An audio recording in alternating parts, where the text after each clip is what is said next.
ॐ श्री गणेशाय नमः। अथ श्री भास्कर स्तुतिः।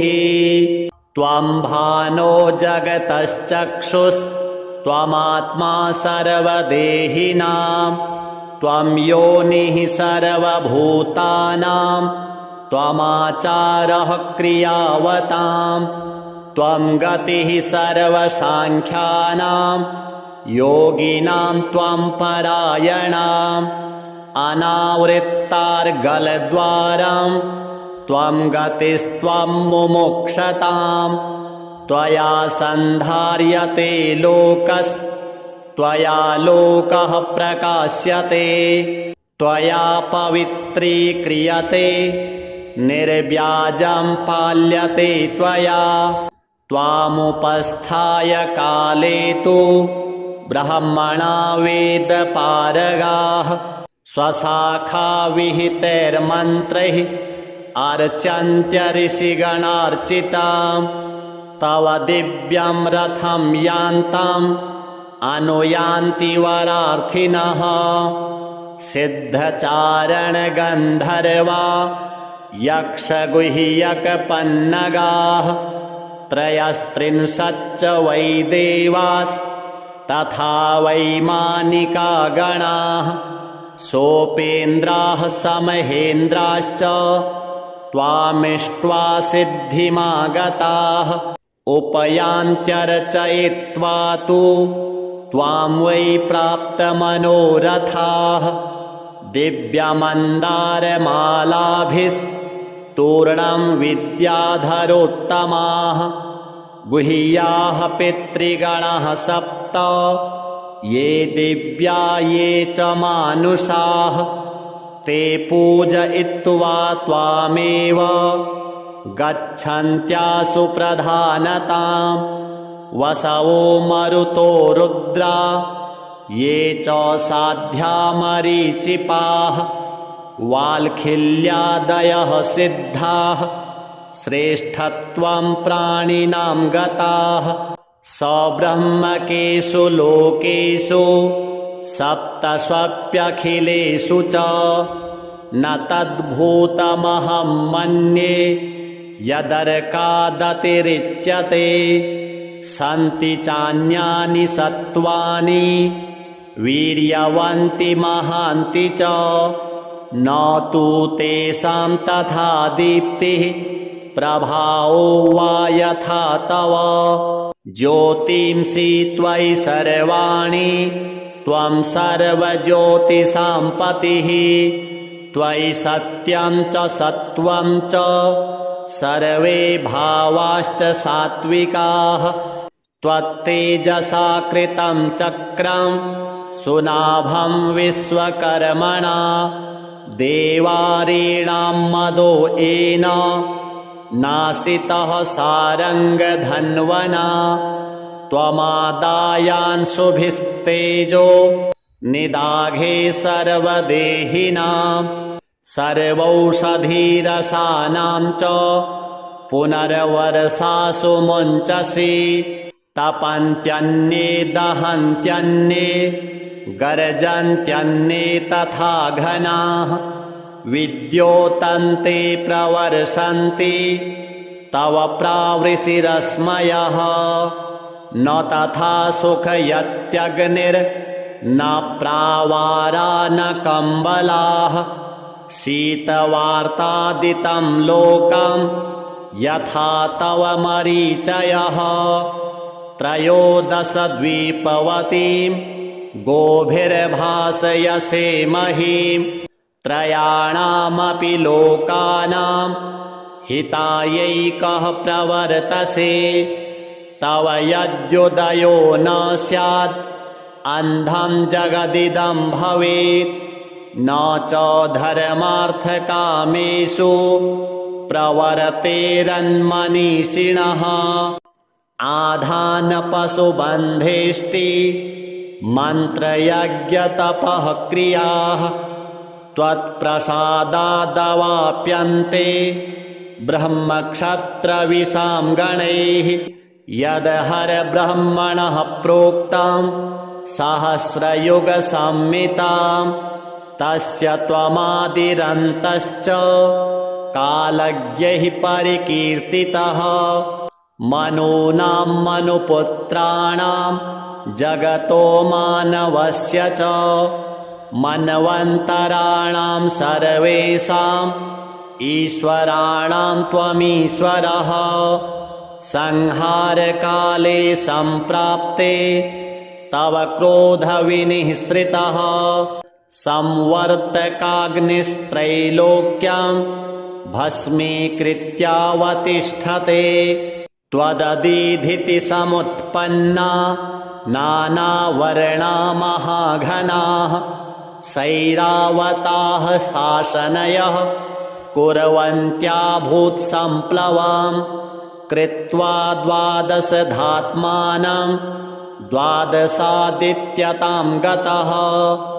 संहृत्यैकार्णवं सर्वं त्वं शोषयसि रश्मिभिः त्वामिन्द्रमाहुस्त्वं रुद्रस्त्वं विष्णुस्त्वं प्रजापतिः त्वमग्निस्त्वं मनः सूक्ष्मं प्रभुस्त्वं ब्रह्म शाश्वतं त्वं हंसः सविता भानुः अंशुमाली वृषा कपिः विवस्वान्मिहिरः पूषा मित्रो धर्मस्तथैव च सहस्ररश्मिरादित्यस्तपनस्त्वं गवां पतिः मार्तण्डोर्कोरविः सूर्यः शरण्यो दिनकृत्तथा दिवाकरः सप्तसप्तिर्धामकेशी विरोचनः आशुगामी तमोघ्नश्च हरिताश्वच्च कीर्त्यसे सप्तम्यामथवा षष्ठ्यां भक्त्या पूजां करोति यः अनिर्विण्णो नहङ्कारी तं लक्ष्मीर्भजते नरं न तेषामापदः सन्ति नाधयो व्याधयस्तथा ये तवानन्यमनसः कुर्वन्त्यर्चनवन्दनां सर्वरोगैर्विरहिताः सर्वपापविवर्जिताः त्वदभावभक्त्याः सुखिनो भवन्ति चिरजीविनः त्वं ममापन्नकामस्य सर्वातिथ्यं चिकीर्षतः अन्नमन्नपते दातुम् अभितः श्रद्धयार्हसि ये च तेऽनुचराः सर्वे पादोपान्तं समाश्रिताः माठरारुणदण्डाद्यास्तांस्तान् वन्दे सनिक्षुभान् शुभया सहिता मैत्री याश्चान्या भूतमातरः ताश्च सर्वा नमस्यामि पातुं मां शरणागताम् श्रीसूर्यदेवार्पणमस्तु त्वं भानो जगतश्चक्षुस्त्वमात्मा सर्वदेहिनां त्वं योनिः सर्वभूतानां त्वमाचारः क्रियावतां त्वं गतिः सर्वसाङ्ख्यानां योगिनां त्वं परायणाम् अनावृत्तार्गलद्वारं त्वं गतिस्त्वं मुमुक्षतां त्वया सन्धार्यते लोकस्त्वया लोकः प्रकाश्यते त्वया पवित्रीक्रियते निर्व्याजं पाल्यते त्वया त्वामुपस्थाय काले तु ब्रह्मणा वेदपारगाः स्वशाखा विहितैर्मन्त्रैः अर्चन्त्य ऋषिगणार्चितां तव दिव्यं रथं यान्तम् अनुयान्ति वरार्थिनः सिद्धचारणगन्धर्वा यक्षगुह्यकपन्नगाः त्रयस्त्रिंशच्च वै देवास्तथा वैमानिका गणाः सोपेन्द्राः समहेन्द्राश्च त्वामिष्ट्वा सिद्धिमागताः उपयान्त्यर्चयित्वा तु त्वां वै प्राप्तमनोरथाः दिव्यमन्दारमालाभिस्तूर्णं विद्याधरोत्तमाः गुह्याः पितृगणाः सप्त ये दिव्या ये च मानुषाः ते पूजयित्वा त्वामेव गच्छन्त्यासु प्रधानतां वसवो मरुतो रुद्रा ये च साध्या मरीचिपाः वाल्खिल्यादयः सिद्धाः श्रेष्ठत्वं प्राणिनां गताः सब्रह्मकेषु लोकेषु सप्तस्वप्यखिलेषु च न तद्भूतमहं मन्ये यदर्कादतिरिच्यते सन्ति चान्यानि सत्त्वानि वीर्यवन्ति महान्ति च न तु तेषां तथा दीप्तिः प्रभावो वा यथा तव ज्योतिंषि त्वयि सर्वाणि त्वं सर्वज्योतिषां पतिः त्वयि सत्यं च सत्त्वं च सर्वे भावाश्च सात्विकाः त्वत्तेजसा कृतं चक्रं सुनाभं विश्वकर्मणा देवारीणां मदो येन नासितः सारङ्गधन्वना त्वमादायान्शुभिस्तेजो निदाघे सर्वदेहिनां सर्वौषधीरसानां च पुनर्वर्षासु मुञ्चसि तपन्त्यन्ये दहन्त्यन्ये गर्जन्त्यन्ये तथा घनाः विद्योतन्ते प्रवर्षन्ति तव प्रावृषिरश्मयः न तथा सुखयत्यग्निर्न प्रावारा न कम्बलाः शीतवार्तादितं लोकं यथा तव मरीचयः त्रयोदशद्वीपवतीं गोभिर्भासयसे महीं त्रयाणामपि लोकानां हितायैकः प्रवर्तसे तव यद्युदयो न स्यात् अन्धं जगदिदं भवेत् न च धर्मार्थकामेषु प्रवर्तेरन्मनीषिणः आधानपशुबन्धेष्टि मन्त्रयज्ञतपः क्रियाः त्वत्प्रसादादवाप्यन्ते ब्रह्मक्षत्रविशां गणैः यदहरब्रह्मणः प्रोक्तं सहस्रयुगसंहितां तस्य त्वमादिरन्तश्च कालज्ञैः परिकीर्तितः मनूनां मनुपुत्राणां जगतो मानवस्य च मन्वन्तराणां सर्वेषाम् ईश्वराणां त्वमीश्वरः संहारकाले सम्प्राप्ते तव क्रोधविनिःसृतः संवर्तकाग्निस्त्रैलोक्यं भस्मीकृत्यावतिष्ठते त्वदधीधिति समुत्पन्ना नानावर्णा महाघनाः सैरावताः शासनयः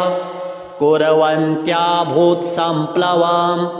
कृत्वा द्वादशधात्मानं द्वादशादित्यतां गतः संहृत्यैकार्णवं सर्वं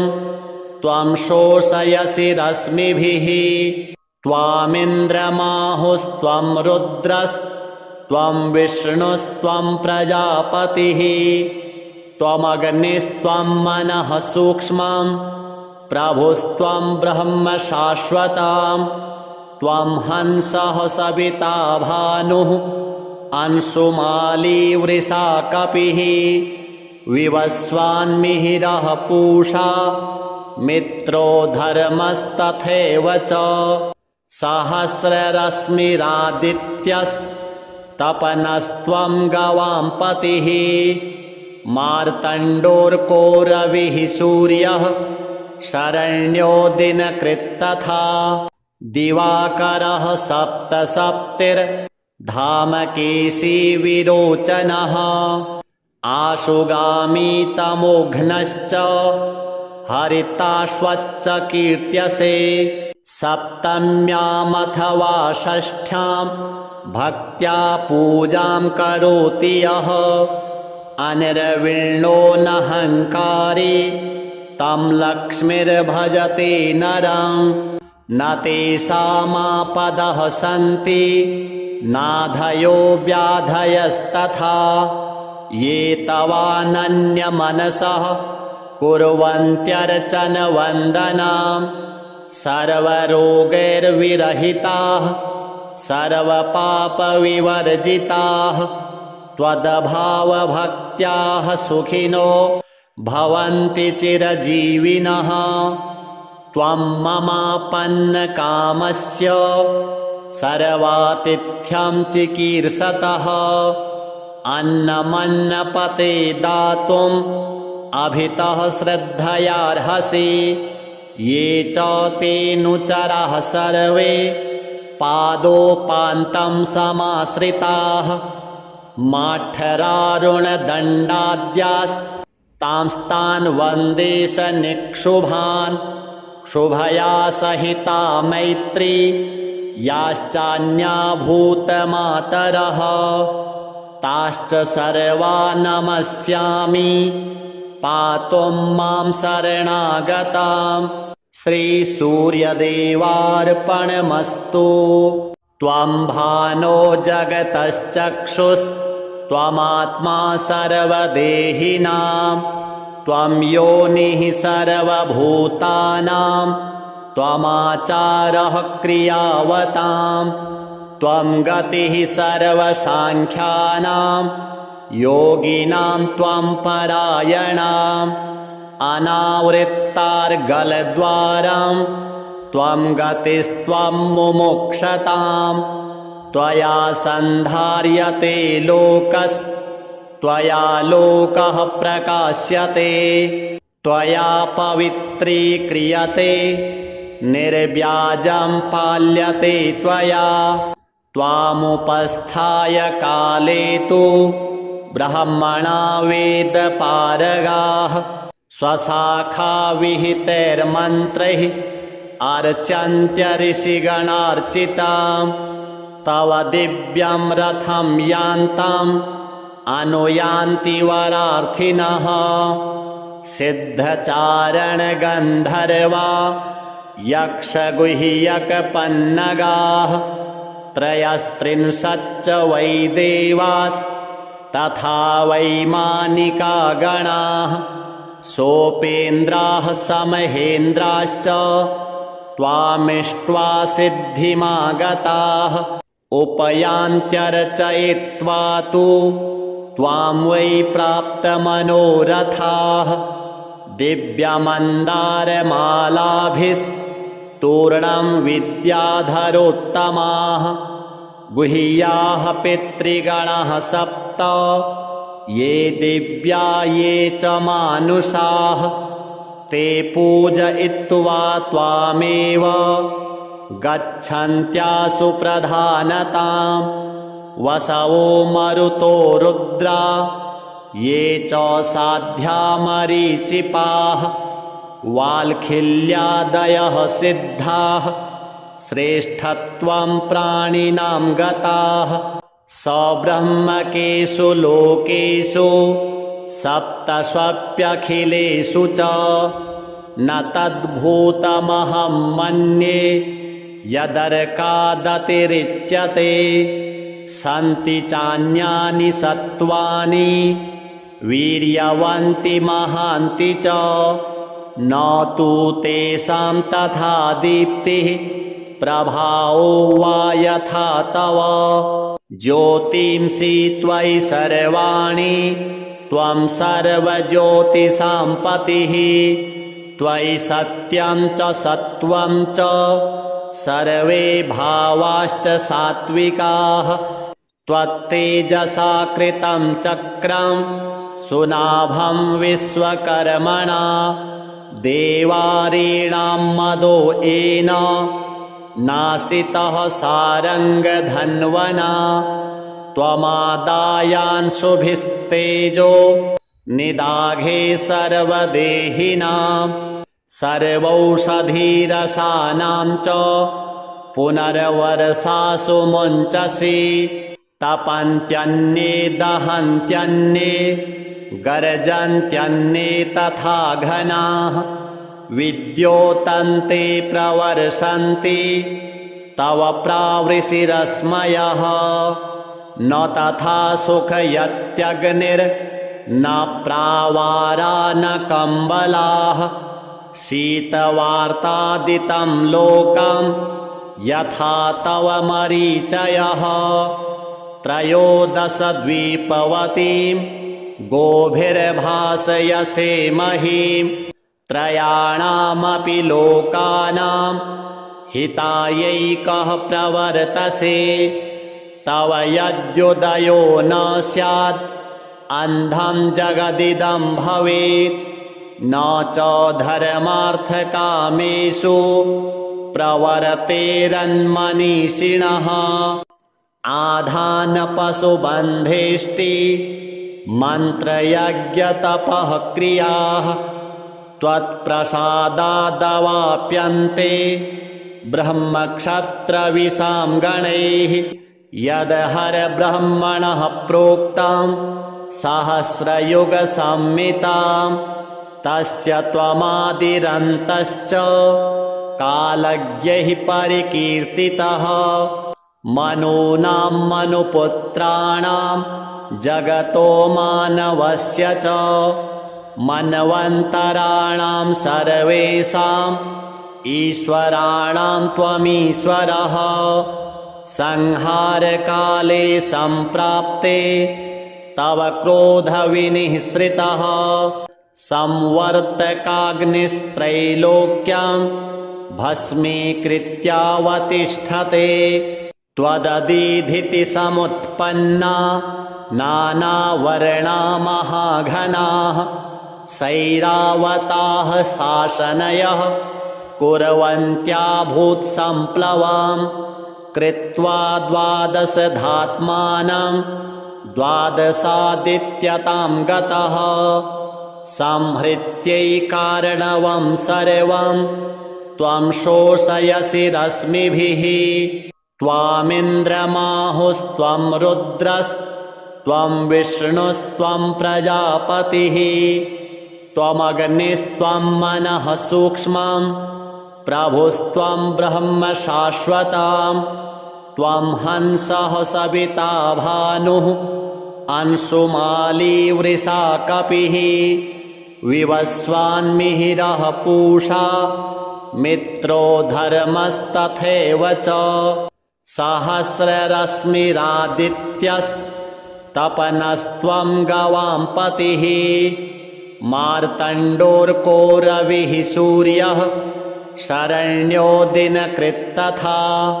दिवाकरः सप्तसप्तिर्धामकेशी विरोचनः आशुगामी तमोघ्नश्च हरिताश्वच्च कीर्त्यसे सप्तम्यामथवा षष्ठ्यां भक्त्या पूजां करोति यः अनिर्विण्णो नहङ्कारी तं लक्ष्मीर्भजते नरं न तेषामापदः सन्ति नाधयो व्याधयस्तथा ये तवानन्यमनसः कुर्वन्त्यर्चनवन्दनां सर्वरोगैर्विरहिताः सर्वपापविवर्जिताः त्वदभावभक्त्याः सुखिनो भवन्ति चिरजीविनः त्वं ममापन्नकामस्य सर्वातिथ्यं चिकीर्षतः अन्नमन्नपते दातुम् अभितः श्रद्धयार्हसि ये च तेऽनुचराः सर्वे पादोपान्तं समाश्रिताः माठरारुणदण्डाद्यास्तांस्तान् वन्दे सनिक्षुभान् शुभया सहिता मैत्री याश्चान्या भूतमातरः ताश्च सर्वा नमस्यामि पातुं मां शरणागताम् श्रीसूर्यदेवार्पणमस्तु त्वं भानो जगतश्चक्षुस्त्वमात्मा सर्वदेहिनां त्वं योनिः सर्वभूतानां त्वमाचारः क्रियावतां त्वं गतिः सर्वसाङ्ख्यानां योगिनां त्वं परायणाम् अनावृत्तार्गलद्वारं त्वं गतिस्त्वं मुमुक्षतां त्वया सन्धार्यते लोकस्त्वया लोकः प्रकाश्यते त्वया पवित्रीक्रियते निर्व्याजं पाल्यते त्वया त्वामुपस्थाय काले तु ब्रह्मणा वेदपारगाः स्वशाखा विहितैर्मन्त्रैः अर्चन्त्य ऋषिगणार्चितां तव दिव्यं रथं यान्तम् अनुयान्ति वरार्थिनः सिद्धचारणगन्धर्वा यक्षगुह्यकपन्नगाः त्रयस्त्रिंशच्च वै देवास्तथा वैमानिका गणाः सोपेन्द्राः समहेन्द्राश्च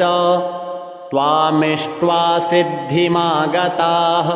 उपयान्त्यर्चयित्वा तु त्वां वै प्राप्तमनोरथाः दिव्यमन्दारमालाभिस्तूर्णं विद्याधरोत्तमाः गुह्याः पितृगणाः सप्त ये दिव्या ये च मानुषाः ते पूजयित्वा त्वामेव गच्छन्त्यासु प्रधानतां वसवो मरुतो रुद्रा ये च साध्या मरीचिपाः वाल्खिल्यादयः सिद्धाः श्रेष्ठत्वं प्राणिनां गताः सब्रह्मकेषु लोकेषु सप्तस्वप्यखिलेषु च न तद्भूतमहं मन्ये यदर्कादतिरिच्यते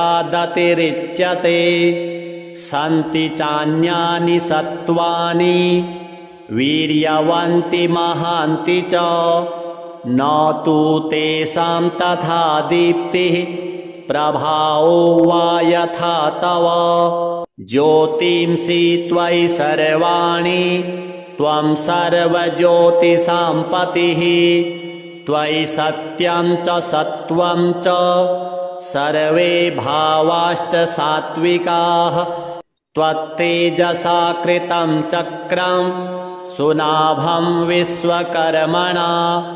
देवारीणां मदो येन नासितः सारङ्गधन्वना त्वमादायान्शुभिस्तेजो निदाघे सर्वदेहिनां सर्वौषधीरसानां च पुनर्वर्षासु मुञ्चसि तपन्त्यन्ये दहन्त्यन्ये गर्जन्त्यन्ये तथा घनाः विद्योतन्ते प्रवर्षन्ति तव प्रावृषिरश्मयः न तथा सुखयत्यग्निर्न प्रावारा न कम्बलाः शीतवार्तादितं लोकं यथा तव मरीचयः त्रयोदशद्वीपवतीं गोभिर्भासयसे महीं त्रयाणामपि लोकानां हितायैकः प्रवर्तसे तव यद्युदयो न स्यात् अन्धं जगदिदं भवेत् न च धर्मार्थकामेषु प्रवर्तेरन्मनीषिणः आधानपशुबन्धेष्टि मन्त्रयज्ञतपः क्रियाः त्वत्प्रसादादवाप्यन्ते ब्रह्मक्षत्रविशां गणैः यदहरब्रह्मणः प्रोक्तं सहस्रयुगसंहितां तस्य त्वमादिरन्तश्च कालज्ञैः परिकीर्तितः मनूनां मनुपुत्राणां जगतो मानवस्य च मन्वन्तराणां सर्वेषाम् ईश्वराणां त्वमीश्वरः संहारकाले सम्प्राप्ते तव क्रोधविनिःसृतः संवर्तकाग्निस्त्रैलोक्यं भस्मीकृत्यावतिष्ठते त्वदधीधिति समुत्पन्ना नानावर्णा महाघनाः सैरावताः शासनयः कुर्वन्त्या भूत्सम्प्लवां कृत्वा द्वादशधात्मानं द्वादशादित्यतां गतः संहृत्यैकार्णवं सर्वं त्वं शोषयसि रश्मिभिः त्वामिन्द्रमाहुस्त्वं रुद्रस्त्वं विष्णुस्त्वं प्रजापतिः त्वमग्निस्त्वं मनः सूक्ष्मं प्रभुस्त्वं ब्रह्म शाश्वतं त्वं हंसः सविता भानुः अंशुमाली वृषा कपिः विवस्वान्मिहिरः पूषा मित्रो धर्मस्तथैव च सहस्ररश्मिरादित्यस्तपनस्त्वं गवां पतिः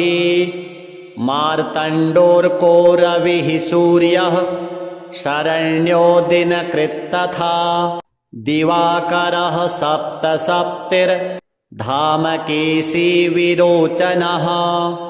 आशुगामी तमोघ्नश्च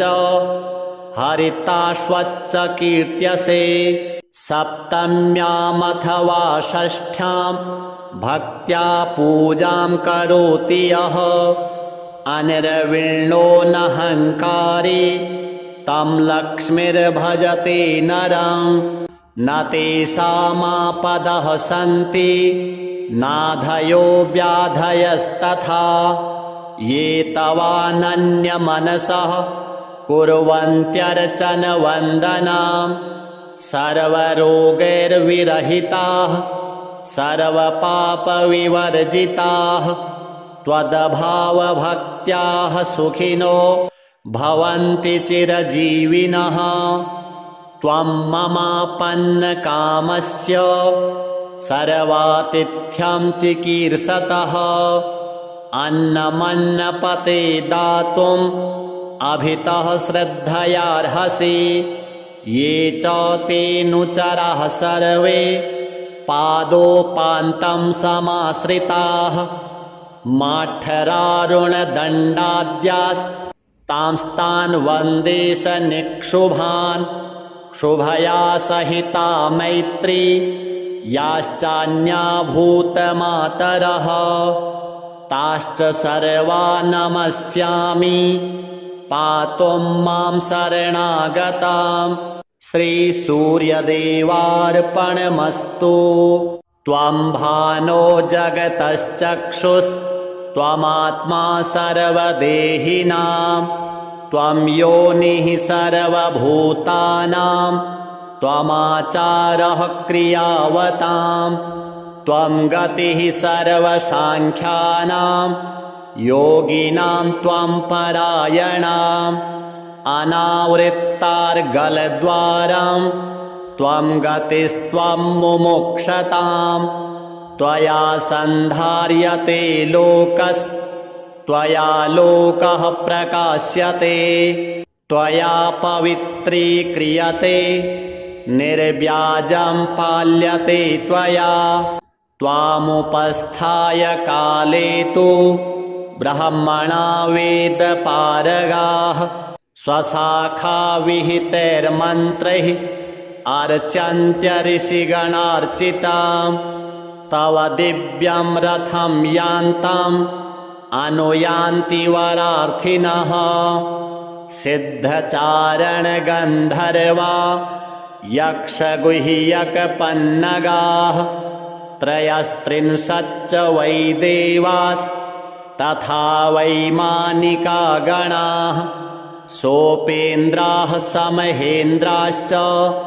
त्वामिष्ट्वा सिद्धिमागताः उपयान्त्यर्चयित्वा तु त्वां वै प्राप्तमनोरथाः दिव्यमन्दारमालाभिस्तूर्णं विद्याधरोत्तमाः गुह्याः पितृगणाः सप्त ये दिव्या ये च मानुषाः ते पूजयित्वा त्वामेव गच्छन्त्यासु प्रधानतां वसवो मरुतो रुद्रा ये च साध्या मरीचिपाः वाल्खिल्यादयः सिद्धाः श्रेष्ठत्वं प्राणिनां गताः सब्रह्मकेषु लोकेषु सप्तस्वप्यखिलेषु च न तद्भूतमहं मन्ये यदर्कादतिरिच्यते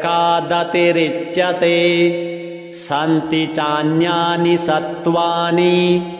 वीर्यवन्ति महान्ति च न तु तेषां तथा दीप्तिः प्रभावो वा यथा तव ज्योतिंषि त्वयि सर्वाणि त्वं सर्वज्योतिषां पतिः त्वयि सत्यं च सत्त्वं च सर्वे भावाश्च सात्विकाः त्वत्तेजसा कृतं चक्रं सुनाभं विश्वकर्मणा देवारीणां मदो येन नासितः सारङ्गधन्वना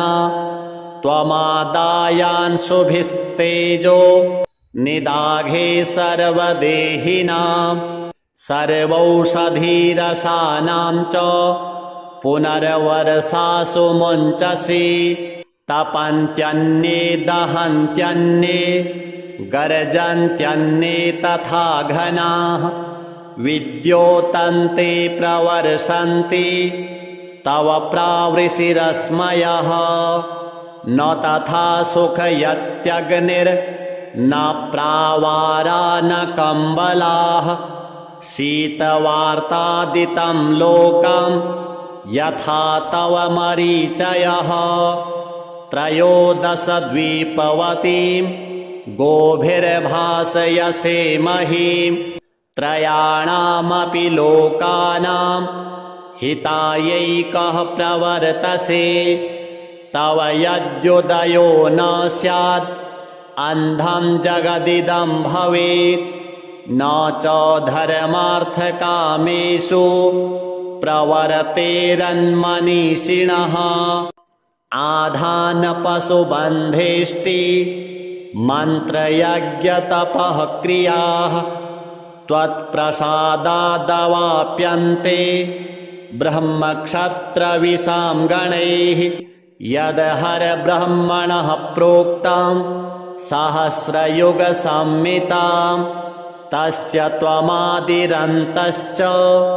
कालज्ञैः परिकीर्तितः मनूनां मनुपुत्राणां जगतो मानवस्य च मन्वन्तराणां सर्वेषाम् ईश्वराणां त्वमीश्वरः संहारकाले सम्प्राप्ते तव क्रोधविनिःसृतः संवर्तकाग्निस्त्रैलोक्यं भस्मीकृत्यावतिष्ठते त्वदधीधिति समुत्पन्ना नानावर्णा महाघनाः सैरावताः शासनयः कुर्वन्त्याभूत्सम्प्लवम् कृत्वा द्वादशधात्मानं द्वादशादित्यतां गतः संहृत्यैकारणवं सर्वं त्वं शोषयसि रश्मिभिः त्वामिन्द्रमाहुस्त्वं रुद्रस्त्वं विष्णुस्त्वं प्रजापतिः त्वमग्निस्त्वं मनः सूक्ष्मं प्रभुस्त्वं ब्रह्म शाश्वतं त्वं हंसः सविता भानुः अंशुमाली वृषा कपिः विवस्वान्मिहिरः पूषा मित्रो धर्मस्तथैव च सहस्ररश्मिरादित्यस्तपनस्त्वं गवां पतिः मार्तण्डोर्कोरविः सूर्यः शरण्यो दिनकृत्तथा दिवाकरः सप्तसप्तिर्धामकेशी विरोचनः आशुगामी तमोघ्नश्च हरिताश्वच्च कीर्त्यसे सप्तम्यामथवा षष्ठ्यां भक्त्या पूजां करोति यः अनिर्विण्णो नहङ्कारी तं लक्ष्मीर्भजते नरं न तेषामापदः सन्ति नाधयो व्याधयस्तथा ये तवानन्यमनसः कुर्वन्त्यर्चनवन्दनां सर्वरोगैर्विरहिताः सर्वपापविवर्जिताः त्वद्भावभक्त्याः सुखिनो भवन्ति चिरजीविनः त्वं ममापन्नकामस्य सर्वातिथ्यं चिकीर्षतः अन्नमन्नपते दातुम् अभितः श्रद्धयार्हसि ये च तेऽनुचराः सर्वे पादोपान्तं समाश्रिताः माठरारुणदण्डाद्यास्तांस्तान् वन्दे सनिक्षुभान् शुभया सहिता मैत्री याश्चान्या भूतमातरः ताश्च सर्वा नमस्यामि पातुं मां शरणागतां श्रीसूर्यदेवार्पणमस्तु त्वं भानो जगतश्चक्षुस्त्वमात्मा सर्वदेहिनां त्वं योनिः सर्वभूतानां त्वमाचारः क्रियावतां त्वं गतिः सर्वसाङ्ख्यानां योगिनां त्वं परायणाम् अनावृत्तार्गलद्वारं त्वं गतिस्त्वं मुमुक्षतां त्वया सन्धार्यते लोकस्त्वया लोकः प्रकाश्यते त्वया पवित्रीक्रियते निर्व्याजं पाल्यते त्वया त्वामुपस्थाय काले तु ब्रह्मणा वेदपारगाः स्वशाखा विहितैर्मन्त्रैः अर्चन्त्य ऋषिगणार्चितां तव दिव्यं रथं यान्ताम् अनुयान्ति वरार्थिनः सिद्धचारणगन्धर्वा यक्षगुह्यकपन्नगाः त्रयस्त्रिंशच्च वै देवास्तथा वैमानिका गणाः सोपेन्द्राः समहेन्द्राश्च त्वामिष्ट्वा सिद्धिमागताः उपयान्त्यर्चयित्वा तु त्वां वै प्राप्तमनोरथाः दिव्यमन्दारमालाभिस्तूर्णं विद्याधरोत्तमाः गुह्याः पितृगणाः सप्त ये दिव्या ये च मानुषाः ते पूजयित्वा त्वामेव गच्छन्त्यासु प्रधानतां वसवो मरुतो रुद्रा ये च साध्या मरीचिपाः वाल्खिल्यादयः सिद्धाः श्रेष्ठत्वं प्राणिनां गताः सब्रह्मकेषु लोकेषु सप्तष्वप्यखिलेषु च न तद्भूतमहं मन्ये यदर्कादतिरिच्यते सन्ति चान्यानि सत्त्वानि वीर्यवन्ति महान्ति च न तु तेषां तथा दीप्तिः प्रभावो वा यथा तव ज्योतिंषि त्वयि सर्वाणि त्वं सर्वज्योतिषां पतिः त्वयि सत्यं च सत्त्वं च सर्वे भावाश्च सात्विकाः त्वत्तेजसा कृतं चक्रं सुनाभं विश्वकर्मणा देवारीणां मदो येन नासितः सारङ्गधन्वना त्वमादायान्शुभिस्तेजो निदाघे सर्वदेहिनां सर्वौषधीरसानां च पुनर्वर्षासु मुञ्चसि तपन्त्यन्ये दहन्त्यन्ये गर्जन्त्यन्ये तथा घनाः विद्योतन्ते प्रवर्षन्ति तव प्रावृषिरश्मयः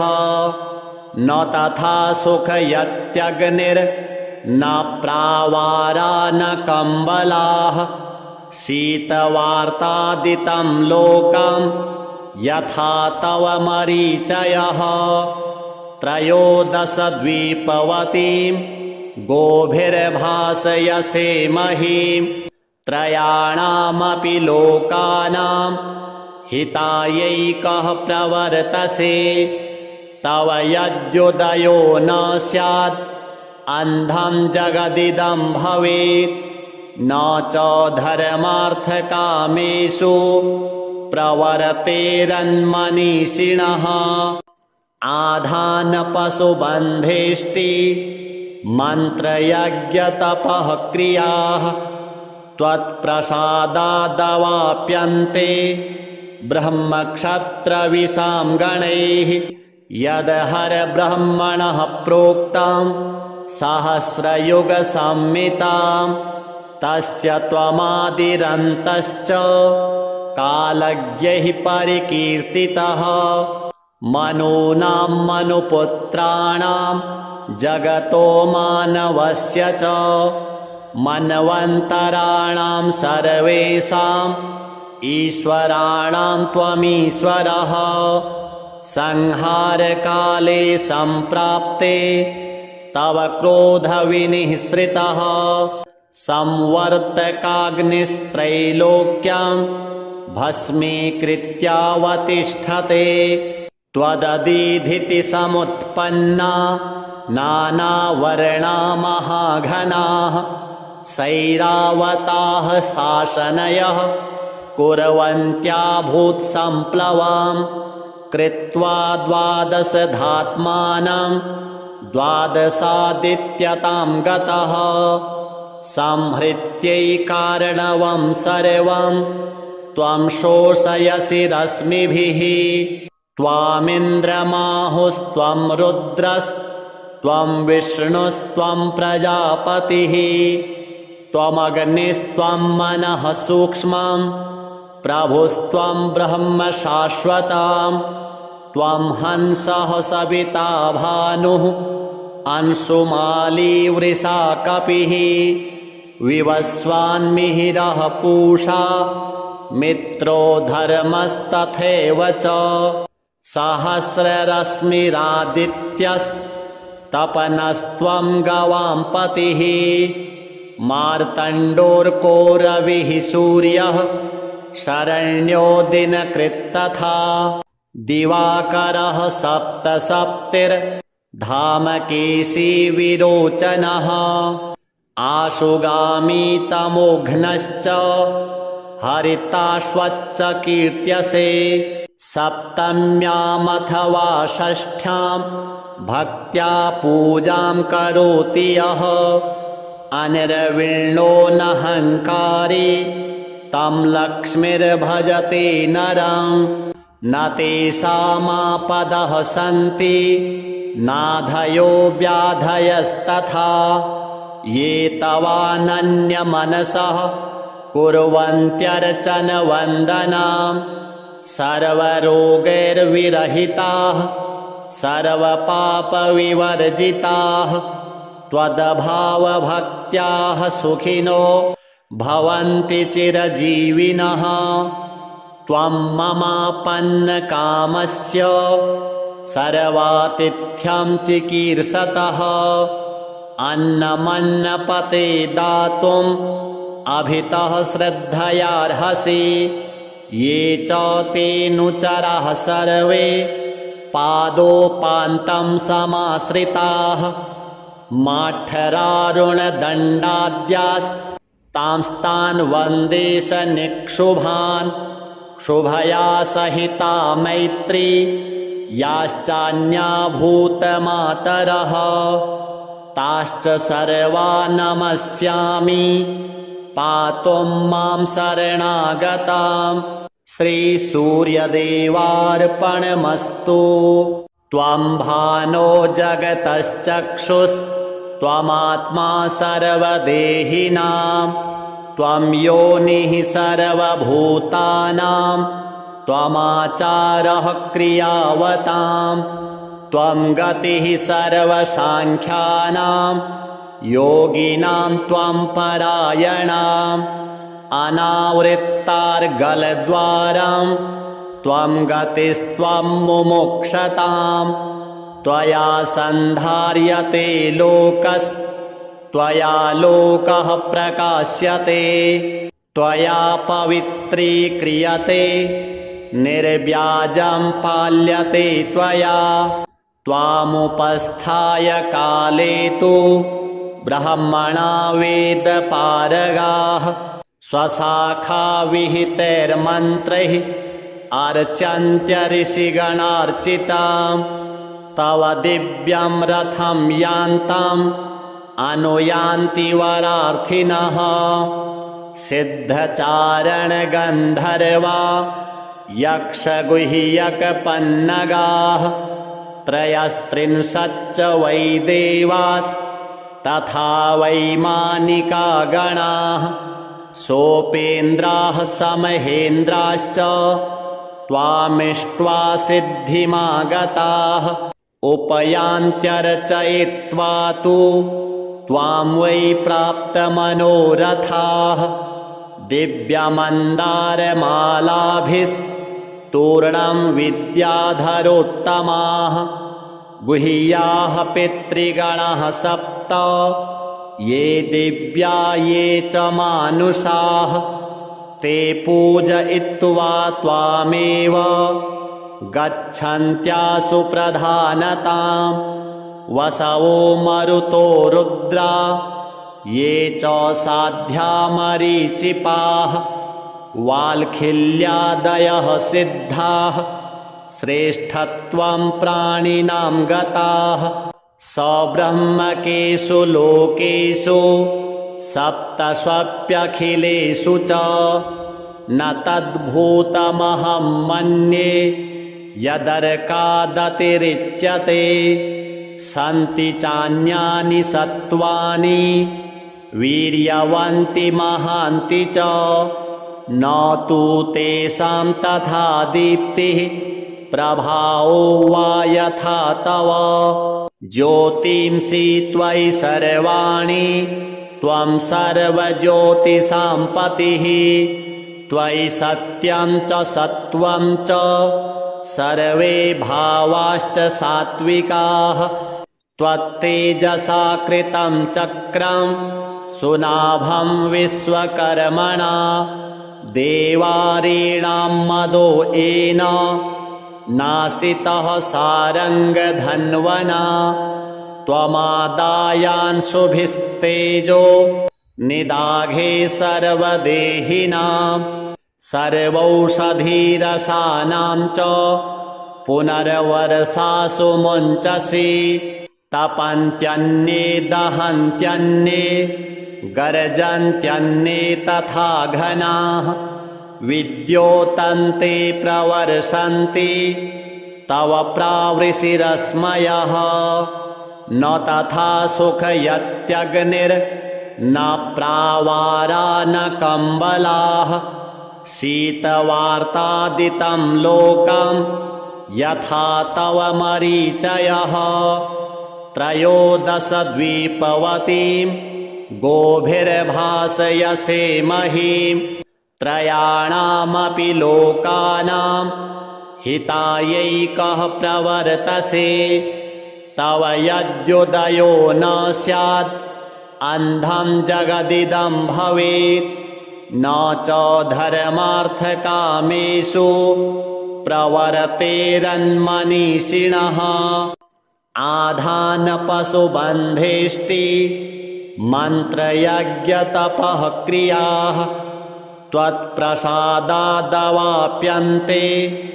ब्रह्मक्षत्रविशां गणैः यदहरब्रह्मणः प्रोक्तं सहस्रयुगसंहितां तस्य त्वमादिरन्तश्च कालज्ञैः परिकीर्तितः मनूनां मनुपुत्राणां जगतो मानवस्य च मन्वन्तराणां सर्वेषाम् ईश्वराणां त्वमीश्वरः संहारकाले सम्प्राप्ते तव क्रोधविनिःसृतः संवर्तकाग्निस्त्रैलोक्यं भस्मीकृत्यावतिष्ठते त्वदधीधिति समुत्पन्ना नानावर्णा महाघनाः सैरावताः शासनयः कुर्वन्त्या भूत्सम्प्लवं कृत्वा द्वादशधात्मानं द्वादशादित्यतां गतः संहृत्यैकार्णवं सर्वं त्वं शोषयसि रश्मिभिः त्वामिन्द्रमाहुस्त्वं रुद्रस्त्वं विष्णुस्त्वं प्रजापतिः त्वमग्निस्त्वं मनः सूक्ष्मं प्रभुस्त्वं ब्रह्म शाश्वतं त्वं हंसः सविता भानुः अंशुमाली वृषा कपिः विवस्वान्मिहिरः पूषा मित्रो धर्मस्तथैव च सहस्ररश्मिरादित्यस्तपनस्त्वं गवां पतिः मार्तण्डोर्कोरविः सूर्यः शरण्यो दिनकृत्तथा दिवाकरः सप्तसप्तिर्धामकेशी विरोचनः आशुगामी तमोघ्नश्च हरिताश्वच्च कीर्त्यसे सप्तम्यामथवा षष्ठ्यां भक्त्या पूजां करोति यः अनिर्विण्णो नहङ्कारी तं लक्ष्मीर्भजते नरं न तेषामापदः सन्ति नाधयो व्याधयस्तथा ये तवानन्यमनसः कुर्वन्त्यर्चनवन्दनां सर्वरोगैर्विरहिताः सर्वपापविवर्जिताः त्वद्भावभक्त्याः सुखिनो भवन्ति चिरजीविनः त्वं ममापन्नकामस्य सर्वातिथ्यं चिकीर्षतः अन्नमन्नपते दातुम् अभितः श्रद्धयार्हसि ये च तेऽनुचराः सर्वे पादोपान्तं समाश्रिताः माठरारुणदण्डाद्यास्तांस्तान् वन्दे सनिक्षुभान् शुभया सहिता मैत्री याश्चान्या भूतमातरः ताश्च सर्वा नमस्यामि पातुं मां शरणागताम्। श्रीसूर्यदेवार्पणमस्तु। त्वं भानो जगतश्चक्षुस्त्वमात्मा सर्वदेहिनां। त्वं योनिः सर्वभूतानां। त्वमाचारः क्रियावतां। त्वं गतिः सर्वसाङ्ख्यानां। योगिनां त्वं परायणाम्। अनावृत्तार्गलद्वारं त्वं गतिस्त्वं मुमुक्षताम्। त्वया सन्धार्यते लोकस्त्वया लोकः प्रकाश्यते। त्वया पवित्रीक्रियते निर्व्याजं पाल्यते त्वया। त्वामुपस्थाय काले तु ब्रह्मणा वेदपारगाः स्वशाखाविहितैर्मन्त्रैः अर्चन्त्य ऋषिगणार्चिताम्। तव दिव्यं रथं यान्तम् अनुयान्ति वरार्थिनः। सिद्धचारणगन्धर्वा यक्षगुह्यकपन्नगाः त्रयस्त्रिंशच्च वै देवास्तथा वैमानिका गणाः। सोपेन्द्राः समहेन्द्राश्च त्वामिष्ट्वा सिद्धिमागताः। उपयान्त्यर्चयित्वा तु त्वां वै प्राप्तमनोरथाः। दिव्यमन्दारमालाभिस्तूर्णं विद्याधरोत्तमाः। गुह्याः पितृगणाः सप्त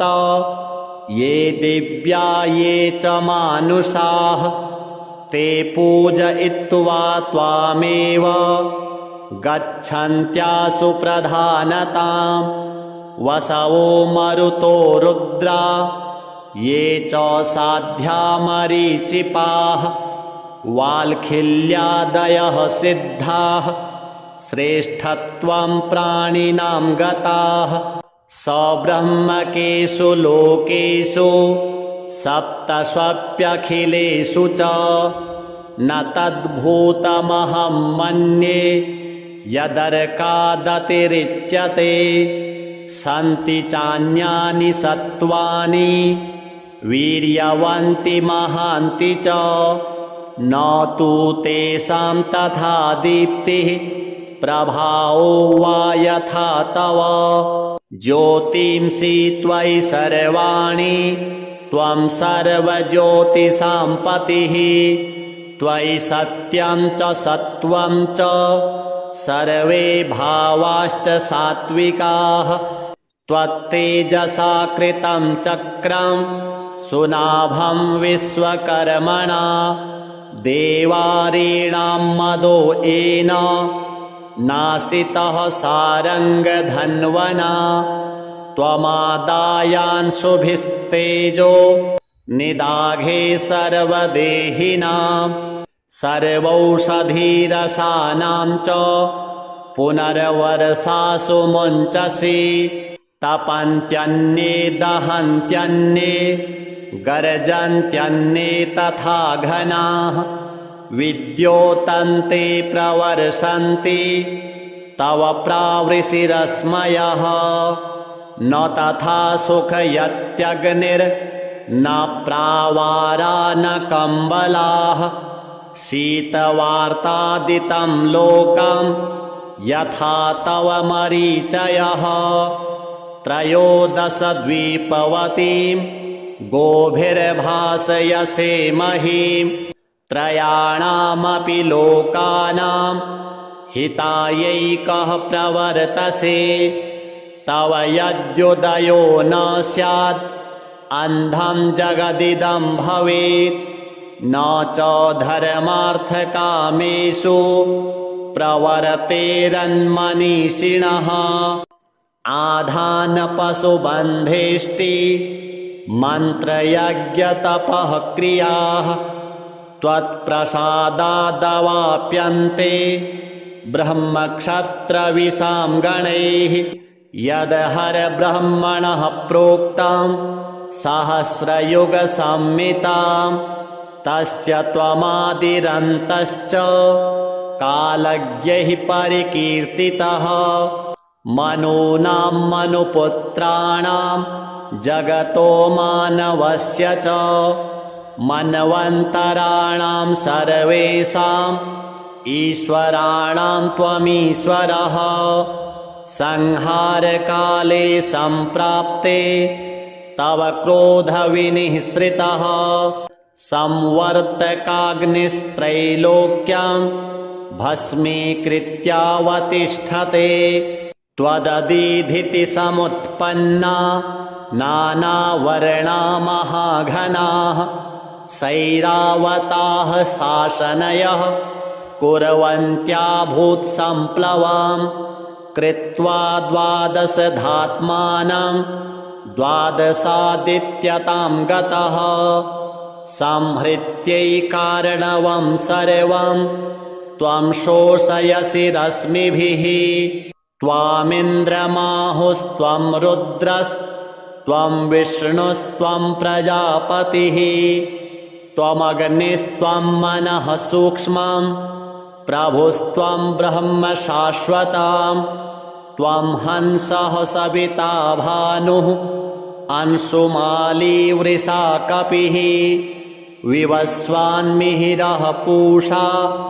मित्रो धर्मस्तथैव च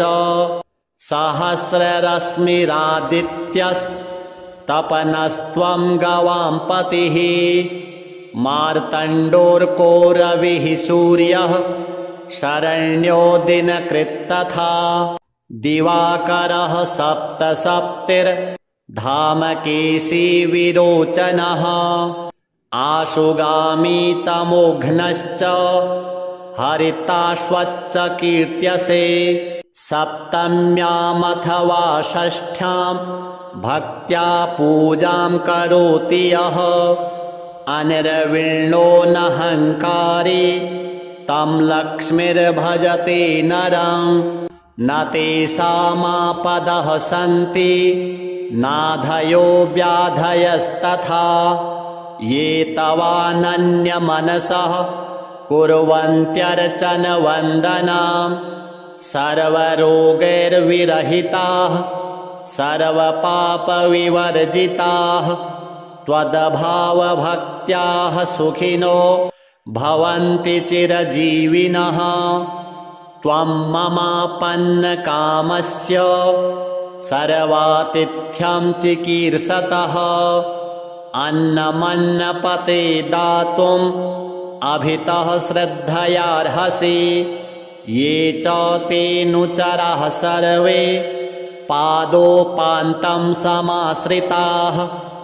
माठरारुणदण्डाद्यास्तांस्तान् वन्दे सनिक्षुभान्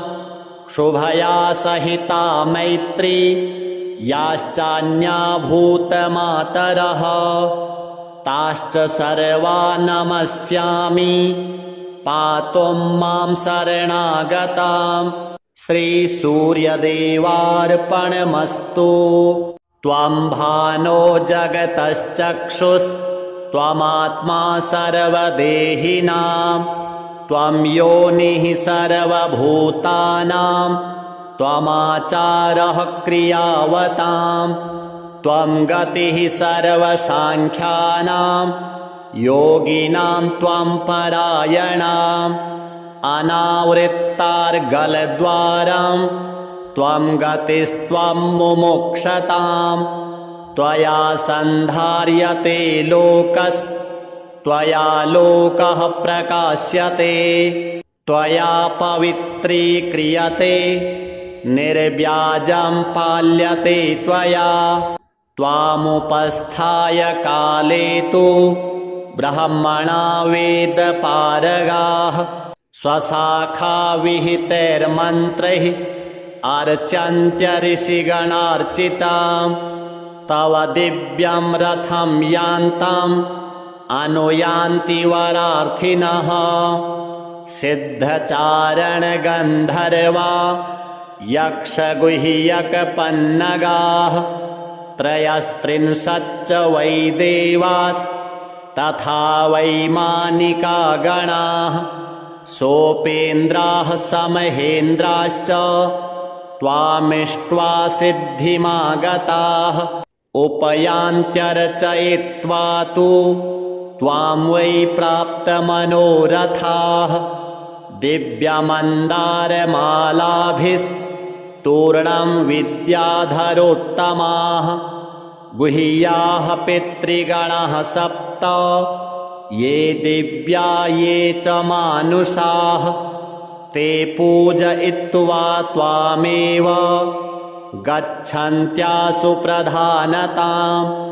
वसवो मरुतो रुद्रा ये च साध्या मरीचिपाः वाल्खिल्यादयः सिद्धाः श्रेष्ठत्वं प्राणिनां गताः सब्रह्मकेषु लोकेषु सप्तस्वप्यखिलेषु च न तद्भूतमहं मन्ये यदर्कादतिरिच्यते सन्ति चान्यानि सत्त्वानि वीर्यवन्ति महान्ति च न तु तेषां तथा दीप्तिः प्रभावो वा यथा तव ज्योतिंषि त्वयि सर्वाणि त्वं सर्वज्योतिषां पतिः त्वयि सत्यं च सत्त्वं च सर्वे भावाश्च सात्विकाः त्वत्तेजसा कृतं चक्रं सुनाभं विश्वकर्मणा देवारीणां मदो येन नासितः सारङ्गधन्वना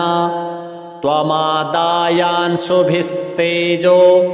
निदाघे सर्वदेहिनां सर्वौषधीरसानां च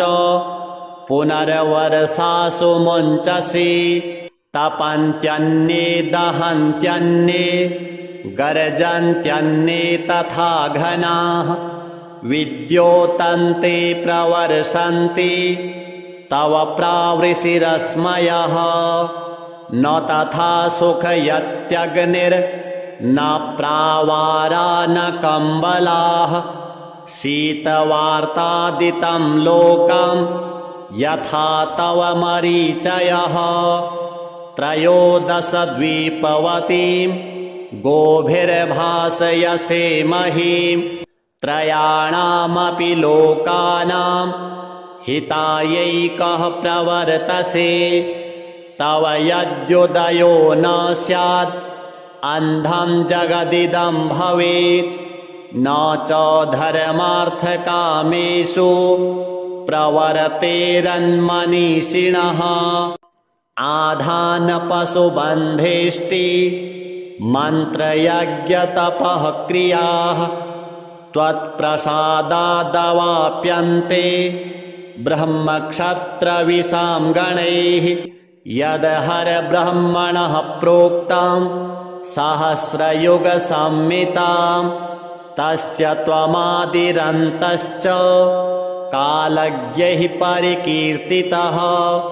मनूनां मनुपुत्राणां जगतो मानवस्य च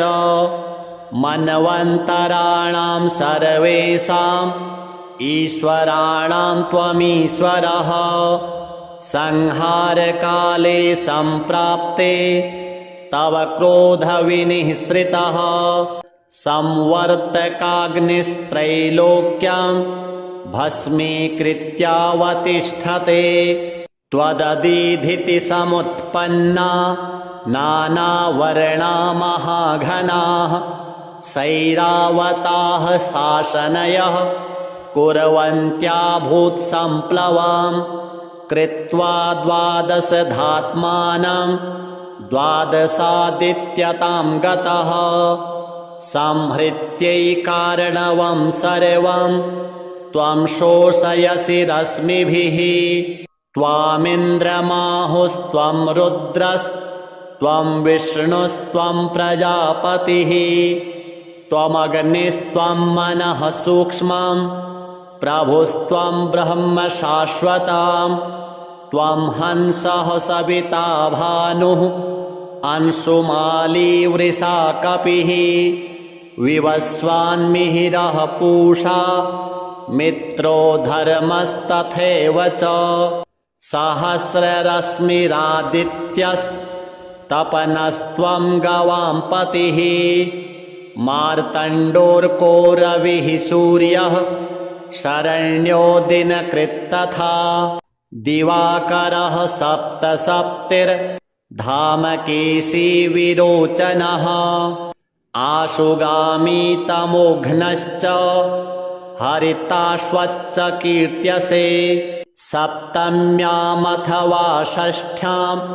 भक्त्या पूजां करोति यः अनिर्विण्णो नहङ्कारी तं लक्ष्मीर्भजते नरं न तेषामापदः सन्ति नाधयो व्याधयस्तथा ये तवानन्यमनसः कुर्वन्त्यर्चनवन्दनां सर्वरोगैर्विरहिताः सर्वपापविवर्जिताः त्वद्भावभक्त्याः सुखिनो भवन्ति चिरजीविनः त्वं ममापन्नकामस्य सर्वातिथ्यं चिकीर्षतः अन्नमन्नपते दातुम् अभितः श्रद्धयार्हसि ये च तेऽनुचराः सर्वे पादोपान्तं समाश्रिताः माठरारुणदण्डाद्यास्तांस्तान् वन्दे सनिक्षुभान् शुभया सहिता मैत्री याश्चान्या भूतमातरः ताश्च सर्वा नमस्यामि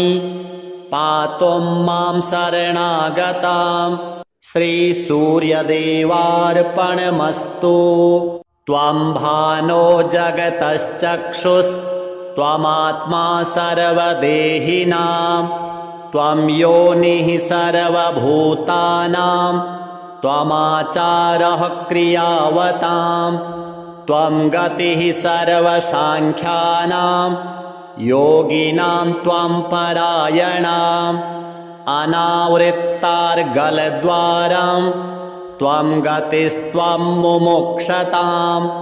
त्वया सन्धार्यते लोकस्त्वया लोकः प्रकाश्यते त्वया पवित्रीक्रियते निर्व्याजं पाल्यते त्वया त्वामुपस्थाय काले तु ब्रह्मणा वेदपारगाः स्वशाखाविहितैर्मन्त्रैः अर्चन्त्य ऋषिगणार्चितां तव दिव्यं रथं यान्ताम् अनुयान्ति वरार्थिनः सिद्धचारणगन्धर्वा यक्षगुह्यकपन्नगाः त्रयस्त्रिंशच्च वै देवास्तथा वैमानिका गणाः सोपेन्द्राः समहेन्द्राश्च त्वामिष्ट्वा सिद्धिमागताः उपयान्त्यर्चयित्वा तु त्वां वै प्राप्तमनोरथाः दिव्यमन्दारमालाभिस्तूर्णं विद्याधरोत्तमाः गुह्याः पितृगणाः सप्त ये दिव्या ये च मानुषाः ते पूजयित्वा त्वामेव गच्छन्त्यासु प्रधानतां वसवो मरुतो रुद्रा ये च साध्या मरीचिपाः वाल्खिल्यादयः सिद्धाः श्रेष्ठत्वं प्राणिनां गताः सब्रह्मकेषु लोकेषु सप्तष्वप्यखिलेषु च न तद्भूतमहं मन्ये यदर्कादतिरिच्यते सन्ति चान्यानि सत्त्वानि वीर्यवन्ति महान्ति च न तु तेषां तथा दीप्तिः प्रभावो वा यथा तव ज्योतिंसि त्वयि सर्वाणि त्वं सर्वज्योतिषां पतिः त्वयि सत्यं च सत्वं च सर्वे भावाश्च सात्विकाः त्वत्तेजसा कृतं चक्रं सुनाभं विश्वकर्मणा देवारीणां मदो येन नासितः सारङ्गधन्वना त्वमादायान्शुभिस्तेजो निदाघे सर्वदेहिनां सर्वौषधीरसानां च पुनर्वर्षासु मुञ्चसि तपन्त्यन्ये दहन्त्यन्ये गर्जन्त्यन्ये तथा घनाः विद्योतन्ते प्रवर्षन्ति तव प्रावृषिरश्मयः न तथा सुखयत्यग्निर्न प्रावारा न कम्बलाः शीतवार्तादितं लोकं यथा तव मरीचयः त्रयोदशद्वीपवतीं गोभिर्भासयसे महीं त्रयाणामपि लोकानां हितायैकः प्रवर्तसे तव यद्युदयो न स्यात् अन्धं जगदिदं भवेत् न च धर्मार्थकामेषु प्रवर्तेरन्मनीषिणः आधानपशुबन्धेष्टि मन्त्रयज्ञतपः क्रियाः त्वत्प्रसादादवाप्यन्ते ब्रह्मक्षत्रविशां गणैः यदहरब्रह्मणः प्रोक्तं सहस्रयुगसंहितां तस्य त्वमादिरन्तश्च कालज्ञैः परिकीर्तितः मनूनां मनुपुत्राणां जगतो मानवस्य च मन्वन्तराणां सर्वेषाम् ईश्वराणां त्वमीश्वरः संहारकाले सम्प्राप्ते तव क्रोधविनिःसृतः संवर्तकाग्निस्त्रैलोक्यं भस्मीकृत्यावतिष्ठते त्वदधीधिति समुत्पन्ना नानावर्णा महाघनाः सैरावताः शासनयः कुर्वन्त्या भूत्सम्प्लवां कृत्वा द्वादशधात्मानं द्वादशादित्यतां गतः संहृत्यैकार्णवं सर्वं त्वं शोषयसि रश्मिभिः त्वामिन्द्रमाहुस्त्वं रुद्रस्त्वं विष्णुस्त्वं प्रजापतिः त्वमग्निस्त्वं मनः सूक्ष्मं प्रभुस्त्वं ब्रह्म शाश्वतं त्वं हंसः सविता भानुः अंशुमाली वृषा कपिः विवस्वान्मिहिरः पूषा मित्रो धर्मस्तथैव च सहस्ररश्मिरादित्यस्तपनस्त्वं गवां पतिः मार्तण्डोर्कोरविः सूर्यः शरण्यो दिनकृत्तथा दिवाकरः सप्तसप्तिर्धामकेशी विरोचनः आशुगामी तमोघ्नश्च हरिताश्वच्च कीर्त्यसे सप्तम्यामथवा षष्ठ्यां भक्त्या पूजां करोति यः अनिर्विण्णो नहङ्कारी तं लक्ष्मीर्भजते नरं न तेषामापदः सन्ति नाधयो व्याधयस्तथा ये तवानन्यमनसः कुर्वन्त्यर्चनवन्दनां सर्वरोगैर्विरहिताः सर्वपापविवर्जिताः त्वदभावभक्त्याः सुखिनो भवन्ति चिरजीविनः त्वं ममापन्नकामस्य सर्वातिथ्यं चिकीर्षतः अन्नमन्नपते दातुम् अभितः श्रद्धयार्हसि ये च तेऽनुचराः सर्वे पादोपान्तं समाश्रिताः माठरारुणदण्डाद्यास्तांस्तान् वन्दे सनिक्षुभान् शुभया सहिता मैत्री याश्चान्या भूतमातरः ताश्च सर्वा नमस्यामि पातुं मां शरणागताम् श्रीसूर्यदेवार्पणमस्तु त्वं भानो जगतश्चक्षुस्त्वमात्मा सर्वदेहिनां त्वं योनिः सर्वभूतानां त्वमाचारः क्रियावतां त्वं गतिः सर्वसाङ्ख्यानां योगिनां त्वं परायणाम् अनावृत्तार्गलद्वारं त्वं गतिस्त्वं मुमुक्षतां त्वया सन्धार्यते लोकस्त्वया लोकः प्रकाश्यते त्वया पवित्रीक्रियते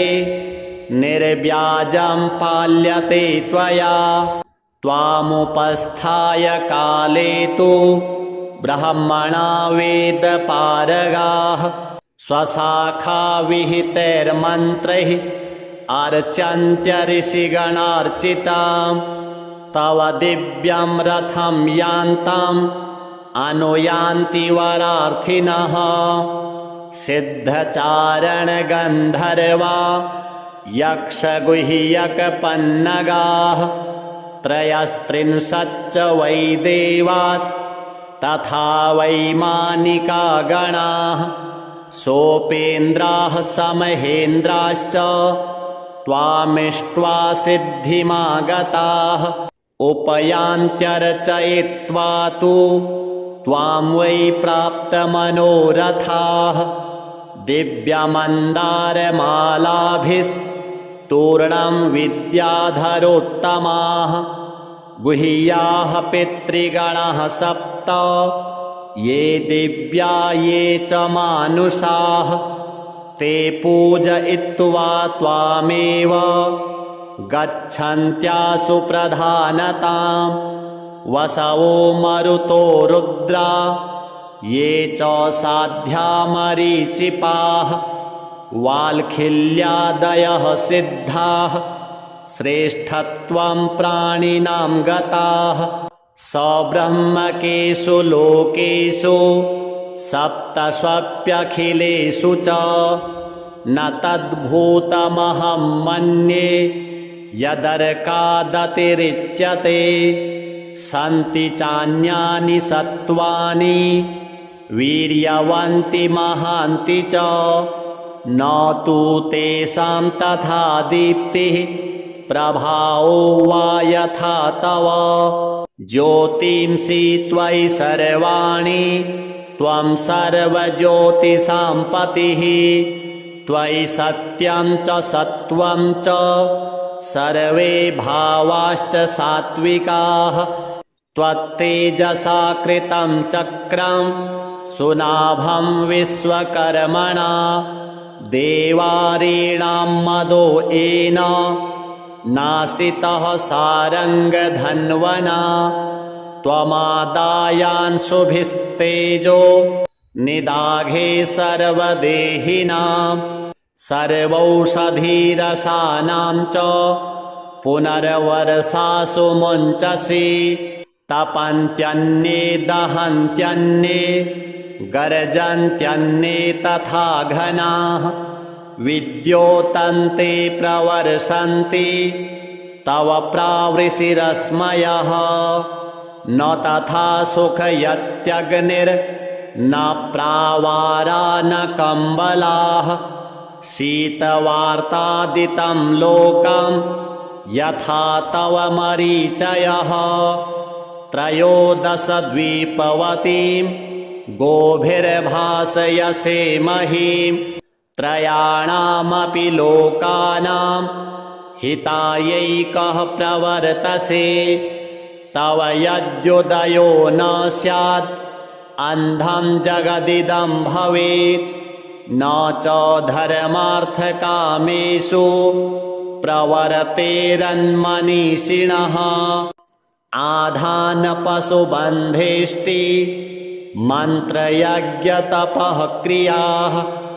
त्वत्प्रसादादवाप्यन्ते ब्रह्मक्षत्रविशां गणैः यदहरब्रह्मणः प्रोक्तां सहस्रयुगसंहितां तस्य त्वमादिरन्तश्च कालज्ञैः परिकीर्तितः मनूनां मनुपुत्राणां जगतो मानवस्य च मन्वन्तराणां सर्वेषाम् ईश्वराणां त्वमीश्वरः संहारकाले सम्प्राप्ते तव क्रोधविनिःसृतः संवर्तकाग्निस्त्रैलोक्यं भस्मीकृत्यावतिष्ठते त्वदधीधिति समुत्पन्ना नानावर्णा महाघनाः सैरावताः शासनयः कुर्वन्त्या भूत्सम्प्लवां कृत्वा द्वादशधात्मानं द्वादशादित्यतां गतः संहृत्यैकार्णवं सर्वं त्वं शोषयसि रश्मिभिः त्वामिन्द्रमाहुस्त्वं रुद्रस्त्वं विष्णुस्त्वं प्रजापतिः त्वमग्निस्त्वं मनः सूक्ष्मं प्रभुस्त्वं ब्रह्म शाश्वतं त्वं हंसः सविता भानुः अंशुमाली वृषा कपिः विवस्वान्मिहिरः पूषा मित्रो धर्मस्तथैव च सहस्ररश्मिरादित्यस्तपनस्त्वं गवां पतिः मार्तण्डोऽर्को रविः सूर्यः शरण्यो दिनकृत्तथा दिवाकरः सप्तसप्तिर्धामकेशी विरोचनः आशुगामी तमोघ्नश्च हरिताश्वच्च कीर्त्यसे सप्तम्यामथवा षष्ठ्यां भक्त्या पूजां करोति यः अनिर्विण्णो नहङ्कारी तं लक्ष्मीर्भजते नरं न तेषामापदः सन्ति नाधयो व्याधयस्तथा ये तवानन्यमनसः कुर्वन्त्यर्चनवन्दनां सर्वरोगैर्विरहिताः सर्वपापविवर्जिताः त्वद्भावभक्त्याः सुखिनो भवन्ति चिरजीविनः त्वं ममापन्नकामस्य सर्वातिथ्यं चिकीर्षतः अन्नमन्नपते दातुम् अभितः श्रद्धयार्हसि ये च तेऽनुचराः सर्वे पादोपान्तं समाश्रिताः माठरारुणदण्डाद्यास्तांस्तान् वन्दे सनिक्षुभान् शुभया सहिता मैत्री याश्चान्या भूतमातरः ताश्च सर्वा नमस्यामि पातुं मां शरणागतां श्रीसूर्यदेवार्पणमस्तु।